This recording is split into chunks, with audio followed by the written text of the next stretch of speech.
एबटाबाद से रिजवान अहमद अब्बासी साहब पूछ रहे हैं कि मुफ्ती साहब, एक मसले के बारे में पूछना था कि जैद, अमर और बकर आपस में ये तय करते हैं कि इस साल सरकारी हज जितने का होगा तीनों पैसे जमा करके एक एक बंदा हज पर चले जाएगा। मिसाल के तौर पे इस साल हज पे फीस 6 लाख हुई, तो तीन बंदों पे 2-2 लाख जमा करके उन्होंने हज पे एक जैद को भेज दिया। अब दूसरे साल 9 लाख हो गई, तो तीनों ने मिलाकर 3-3 लाख रुपए आपस में मिला के हज पे एक चला गया। फिर चौथे साल 12 लाख रुपए हो गई, तो 4-4 लाख रुपए। अब मसला यह है कि जैद पहले साल हज पे जाता है और अपने हिस्से के 2 लाख देता है। फिर उसके बाद चूंकि हज की फीस बढ़ चुकी थी, जैद को दूसरे साल 3 लाख और तीसरे साल 4 लाख देने हैं। अब आया जैद जो दूसरे साल 1 लाख और तीसरे साल 2 लाख ज्यादा दे रहा है, क्या ये सूद में आएगा या एहसान और तबर्रुम में आएगा? इस बारे में रहनुमाई फरमा देखें, जब तीनों आदमियों का आपस में ये मुआहदा हो रहा है बाकायदा कि हम इस तरह करेंगे, एक साल एक को भेजेंगे, दूसरे साल दूसरे को, तीसरे साल तीसरे को, और पहली दफा जाने वाले को अगले साल 3 लाख और उससे अगले साल 4 लाख जमा कराना लाजिम होगा।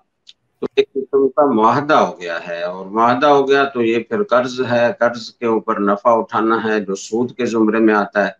तो इसलिए ये सूरत इख्तियार करना तो जायज़ नहीं है। अलबत्ता अगर वो इसको तबर्रो और एहसान ही का मामला करार दें और इसी तरह समझें भी, यानी www.dasquran.com। ये तय कर लिया जाए कि अगले साल इस आज पर जाने वाले को ज्यादा इजाफी रकम जमा कराना लाजिम नहीं होगा, उसकी मर्जी है दे न दे।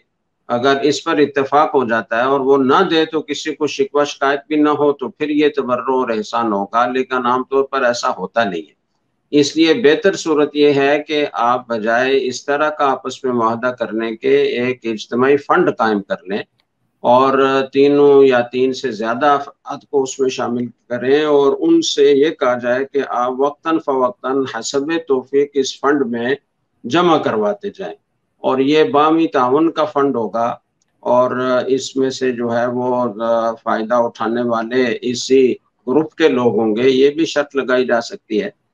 तो अगर ऐसा फंड कायम कर लिया जाए और वक्तन फवक्तन बगैर किसी दबाव के और बगैर किसी खास मिकदार की शर्त के अगर वो उसमें जमा कराते रहते हैं और इस तरह फायदा उठाते हैं कि पहले साल एक आदमी चला जाता है, दूसरे साल दूसरा, तीसरे साल तीसरा, तो इसकी गुंजाइश होगी।